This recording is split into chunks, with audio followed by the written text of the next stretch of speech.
എന്നും ഒന്നാമതെത്തുന്ന കുട്ടികളെ നിങ്ങൾ ശ്രദ്ധിച്ചിട്ടുണ്ടോ? ദിവസവും മണിക്കൂറോളം കുത്തിരുന്ന് പഠിക്കുന്ന കുട്ടികളേക്കാൾ എത്രയോ കുറച്ച് സമയം മാത്രം പഠിച്ചിട്ടായിരിക്കും അവൻ അല്ലെങ്കിൽ അവൾ ഒന്നാമതെത്തുന്നത്.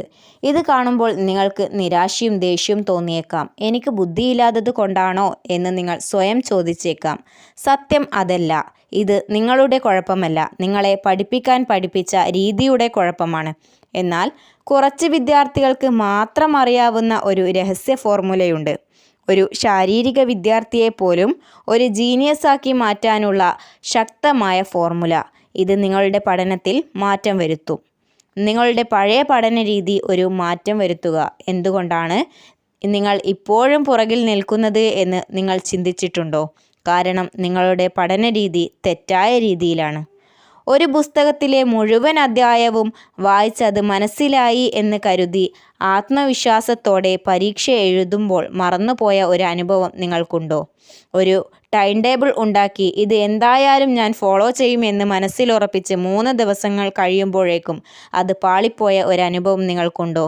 അതുമല്ലെങ്കിൽ പഠിക്കാൻ വേണ്ടി ഫോൺ മാറ്റിവെക്കാൻ തീരുമാനിച്ച് പുസ്തകം തുറക്കുമ്പോൾ മണിക്കൂറോളം ഫോണിൽ സമയം കളഞ്ഞ അനുഭവം നിങ്ങൾക്കുണ്ടോ?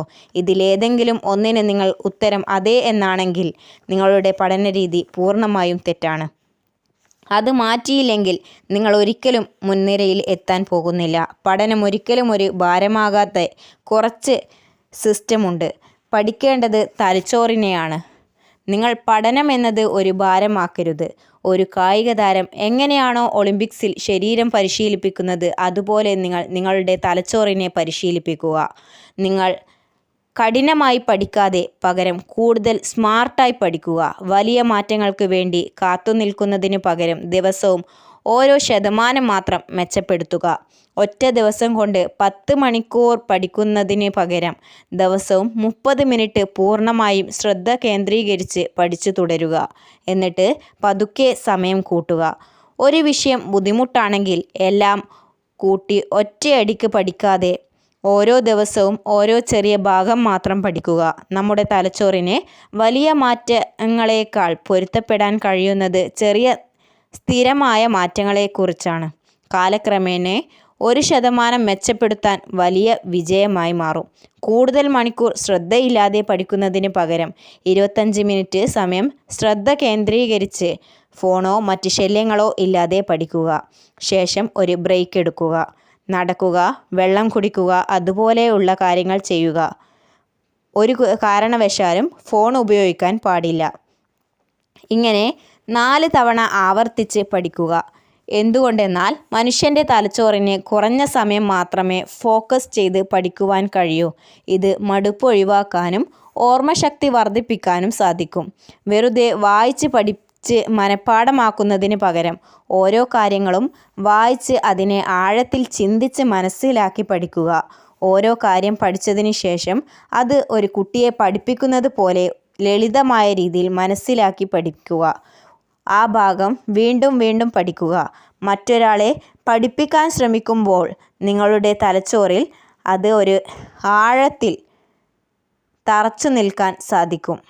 ഇത് പഠിച്ചത് മറന്നു പോകാതിരിക്കാനും സഹായിക്കും. ഒരു കാര്യം പഠിച്ചാൽ അത് ഓർത്തെടുക്കാൻ ശ്രമിക്കുക. ഫ്ലാഷ് കാർഡുകൾ ഉപയോഗിച്ച് ഒരു വശത്ത് ചോദ്യവും ഒരു വശത്ത് ഉത്തരവും എഴുതുക. രാത്രി ഉറങ്ങുന്നതിന് മുമ്പ് അന്ന് പഠിച്ച കാര്യങ്ങൾ സ്വയം ചിന്തിച്ച് നോക്കുക. ഓർമ്മയിൽ നിന്ന് തലച്ചോറിനെ വീണ്ടെടുക്കാൻ നിർബന്ധിക്കുമ്പോൾ ആ ഓർമ്മ ഒരു മനസ്സിൽ കൂടുതൽ ശക്തമായി തറച്ചു നിൽക്കുന്നു. നിങ്ങൾ പഠിക്കുമ്പോൾ രാവിലെ ഏറ്റവും കഠിനമായ കാര്യങ്ങൾ പഠിക്കുക. ഉച്ചയ്ക്ക് ഇടത്തരം ബുദ്ധിമുട്ടുകളുള്ള കാര്യങ്ങൾ പഠിക്കുക. വൈകുന്നേരം എളുപ്പമുള്ള വിഷയങ്ങൾ പഠിക്കുക. പഠിക്കാനിരിക്കുമ്പോൾ ഫോൺ, സോഷ്യൽ മീഡിയകൾ പോലുള്ള എല്ലാ കാര്യങ്ങളിൽ നിന്നും ഒഴിവായി നിൽക്കുക.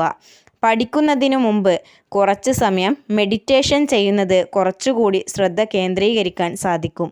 മുൻകൂട്ടി പ്ലാൻ ചെയ്ത് പഠനം തുടരുക.